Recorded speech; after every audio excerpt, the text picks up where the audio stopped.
மே மாதம் நாங்கள் இனிமேலாவது நிம்மதியாக இருப்போமா. எங்களுடைய ராசியின் அதிபதி எங்களை விட்டு கலந்துட்டார், 2க்கு போயிட்டார், 2ஆம் இடத்துக்கு போயிட்டார். மற்றவர்களுடைய தவறை தட்டி கேட்கணும், மற்றவங்க செய்கிற விஷயங்களை நம்ம சுட்டி காட்டணும் மட்டும் இனிமேல் நீங்கள் செய்ய வேண்டாம். இதனால் கணவன் மனைவி ஒற்றுமையில் ரொம்ப ஸ்லோ அப்படின்னு வச்சு தான் அவங்களுக்கு தான் சொல்ல முடியும். அன்பு இரக்கம் காட்டுவது தவறல்ல. அந்த அன்பு இரக்கம் யாருக்கு காட்டுறீங்க? யாராவது ஒரு 10,000 கேட்டான், 50,000 கேட்டானா பட்டுன்னு எடுத்து கொடுத்தீங்கன்னா பொருளாதாரம் திரும்ப உங்களுக்கு வருவது கடினம்.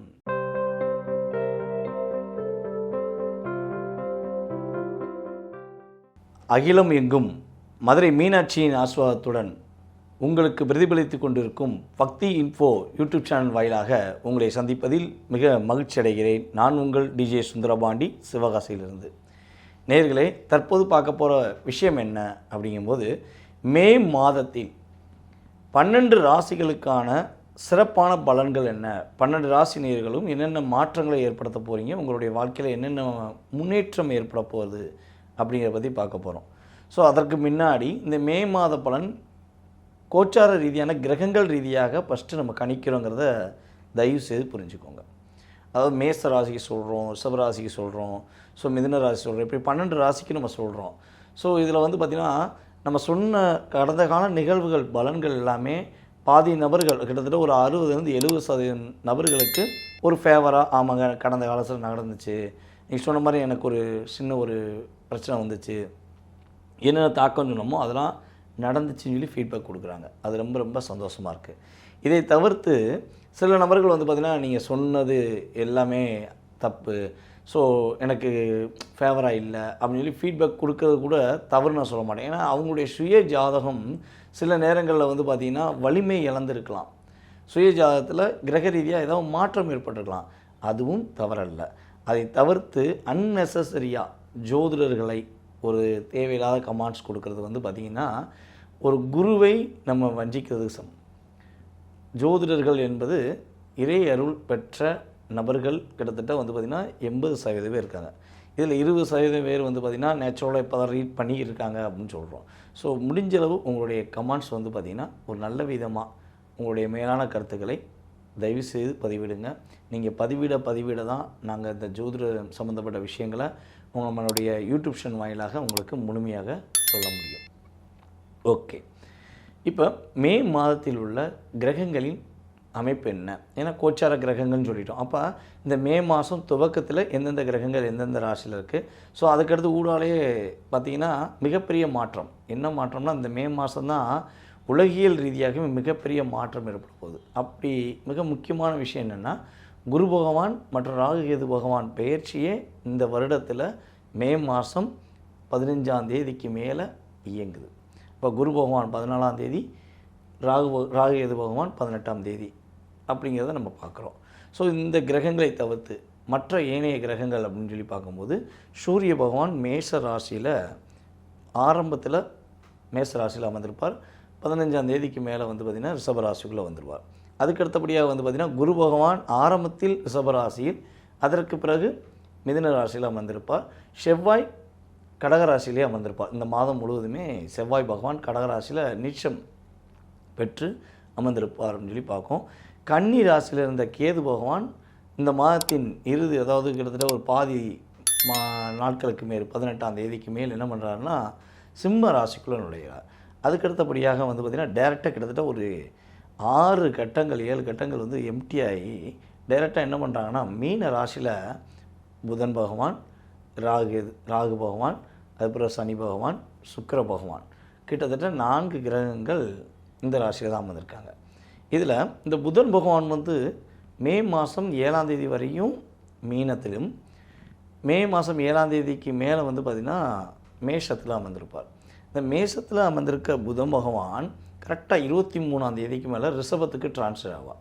கிட்டத்தட்ட இந்த மாதத்தில் கிட்டத்தட்ட 3 ராசிக்குள்ளே ட்ராவல் பண்ணுற கிரகம் அப்படின்னு பார்த்திங்கன்னா புதன் பகவான் தான். ஸோ இந்த மாதம் முழுமையாக புதன் பகவானின் ஆதிக்கமும் குரு பகவானின் செயல்பாடும் ராகு கேது பகவானுடைய மாற்றங்களும் ஏற்படுத்தக்கூடிய விஷயத்தை உள்ளடக்கி தான் இந்த மாத பலன்கள் வரப்போகுது. வாங்க உங்களுடைய ராசிக்கான பலன்களை நம்ம பார்ப்போம். கும்ப ராசி நேயர்களுக்கு மே மாத பலன்களில் என்ன மாற்றம் கிடைக்க போகுது? மே மாதம் நாங்கள் இனிமேலாவது நிம்மதியாக இருப்போமா? எங்களுடைய ராசியின் அதிபதி எங்களை விட்டு கலந்துட்டார், 2க்கு போயிட்டார், 2ஆம் இடத்துக்கு போயிட்டார். அப்போ 2ஆம் இடத்துக்கு சனி பகவான் போயிட்டார். மற்ற கிரகங்கள்லாம் எங்களுக்கு சாதகமாக இருக்கா இல்லையா அப்படிங்கிற ஒரு மனநிலையோடு தான் இந்த வீடியோ நீங்கள் பார்ப்பீங்க. என்னையை பொறுத்தளவு வந்து பார்த்திங்கன்னா, கும்பராசிக்கு கவலைகளை மறந்து குதூகலமாக இருக்கக்கூடிய வாய்ப்பு இருக்குது.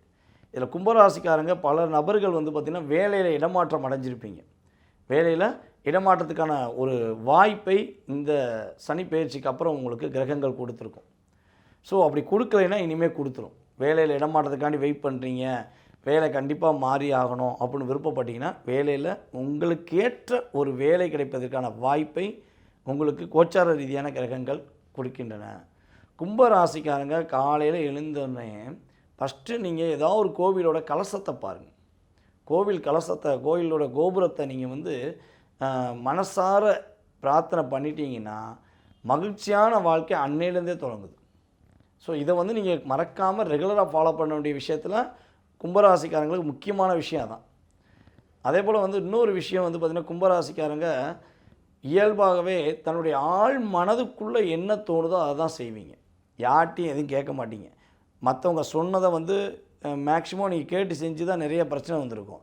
ஸோ உங்கள் உள் மனது என்ன சொல்லுதோ, உங்கள் உள் மனசு, அதாவது என்ன சொல்லணும்னா, மேலே கலசத்தில் கோபுரம் இருந்தாலும் உள்ள பிரதான மூளை உள்ளே தான் வந்து பார்த்திங்கன்னா நம்ம தெய்வத்தை வச்சுருப்போம். அதே மாதிரி தான் உங்களுடைய ஆழ் மனது என்ன சொல்கிறதோ அதனை நீங்கள் கேட்டு நடக்கும்பொழுது உங்களுடைய கோபுரம் அப்படிங்கிற ஒரு உயர்ந்த ஒரு நிலைக்கு நீங்கள் செல்லக்கூடிய ஆற்றலும் செயல்பாடுகளும் உறுதியாக ஏற்பட்டுவிடும்.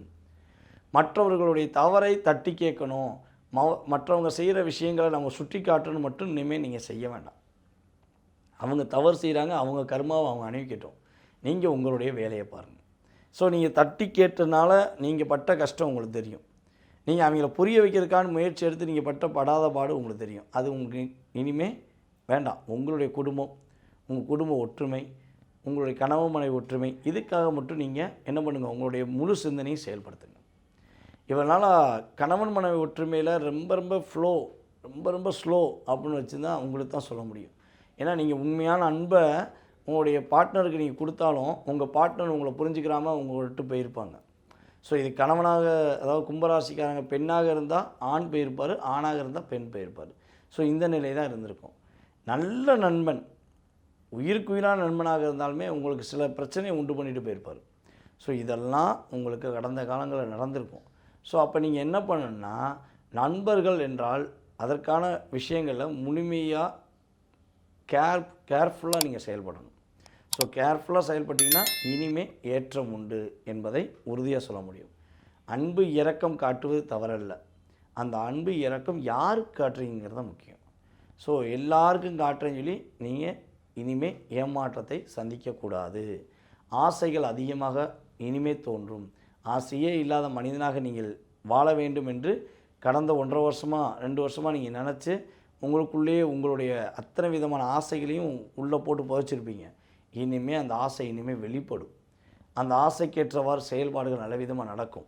ஸோ அதை நீங்கள் கரெக்டான முறையில் பயன்படுத்தி தவறான செயல்பாடுகளை தூக்கி எறிஞ்சிட்டு நல்ல விஷயத்தை செயல்படுத்திங்கன்னா மாபெரும் வெற்றியில் நீங்கள் தான் முதல் ஆள். அந்த அளவுக்கு நல்ல சிறப்பான விஷயம் நடக்க போகுது. பொருளாதார விஷயங்கள் நல்லா வருது. ஆனால் அந்த பொருளாதாரத்தில் ஏதாவது யாருக்காக கொடுக்குறேன், நான் வந்து எனக்கு ஒரு 1 லட்ச ரூபா வந்துருச்சு, யாராவது ஒரு 10,000 கேட்டான் 50,000 கேட்டாங்கன்னா பட்டுன்னு எடுத்து கொடுத்தீங்கன்னா பொருளாதாரம் திரும்ப உங்களுக்கு வருவது கடினம். ஸோ பொருளாதாரத்தை சேமிப்புக்காக வச்சு பழகுங்க, உங்களுடைய குடும்பத்துக்காக வச்சு பழகுங்க. அதன் மூலமாக ஏற்றம் உண்டு. புதிய வீடு மனை கட்டுவதற்கான வாய்ப்புகள் உண்டு, அல்லது பழைய வீடை வாங்கி புதுப்பிப்பதற்கான வாய்ப்புகள் உண்டு. ஸோ இதெல்லாம் கரெக்டாக நடக்க போகுது. அதுபோல் சொந்த மனை வாங்குவீங்க. ரியல் எஸ்டேட் பண்ணுற கும்பராசிக்காரங்களுக்கு ரொம்ப அற்புதமான காலகட்டம். ரியல் எஸ்டேட்டை வெற்றி பெறுவதற்கான வாய்ப்பு உண்டு.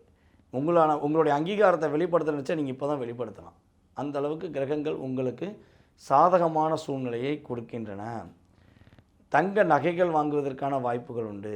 தங்க ஆபரணங்கள் வந்து ஒரு சின்ன ஆபரணமாச்சும் வாங்கிட்டேன் அப்படின்னு சொல்லக்கூடிய வாய்ப்புகளை கும்பராசினியர்களுக்கு நம்மளுடைய கோச்சார ரீதியான கிரகங்கள் கொடுக்கிறது. கும்பராசியில் உள்ள பெண்களுக்கு மன மகிழ்ச்சிகள் அதிகமாக இருக்கும், மதிப்பு மரியாதை கூடக்கூடிய வாய்ப்பு உண்டு. அதாவது உங்களுடைய கணவருடைய வீட்டில் இவ்வளவு நாளாக அவங்கள மதிக்காமல் இருந்தாலும் இனிமேல் உங்களுக்கான அங்கீகாரத்தை கொடுப்பாங்க. நீங்கள் உயிருக்கு உயிராக உண்மையான பாசம் வச்சுருக்கீங்கிறத இனிமே புரிஞ்சுக்கிடுவாங்க. ஸோ உங்களுடைய கணவரும் புரிஞ்சுக்கிடுவார். உங்களுடைய கணவருடைய வீட்லேயும் உங்கள் மீது உண்மையான அன்பு செலுத்துவதற்கான ஒரு அற்புதமான காலகட்டம் என்பதை உறுதியாக கூறிக்கொண்டு, வாய்ப்பளித்த நல்ல உள்ளங்களுக்கும் வீடியோவை பார்த்து கொண்டிருக்கும் அன்பார்ந்த கும்பராசினியர்கள் அனைவருக்கும் பணிவான வணக்கத்தை கூறி விடைபெறுகிறேன். நன்றி, வணக்கம்.